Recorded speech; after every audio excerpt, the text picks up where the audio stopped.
Football ইতিহাসে সবচেয়ে কম বয়সে ব্যালন ডি জয় করা 5 জন ফুটবলার। 5 নাম্বার হচ্ছে ওলেগ ব্লোখিন। ইউক্রেনের এই ফুটবলার প্রথম যখন ব্যালন ডি জয় করেছিল তখন তার বয়স ছিল 23 বছর 1 মাস।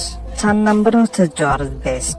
আইরিশের এই ফুটবলার প্রথম যখন ব্যালন ডি জয় করেছিল তখন তার বয়স ছিল 22 বছর 7 মাস। 3 নাম্বার হচ্ছে লিওনেল মেসি। মেসি যখন প্রথম ব্যালন ডি জয় করেছিল তখন তার বয়স ছিল 22 বছর 5 মাস। 2 নাম্বার হচ্ছে মাইকেল ওয়েন। ইংল্যান্ডের এই ফুটবলার প্রথম যখন ব্যালন ডি জয় করেছিল তখন তার বয়স ছিল 22 বছর। 1 নাম্বার হচ্ছে রোনালদো নাজারিও।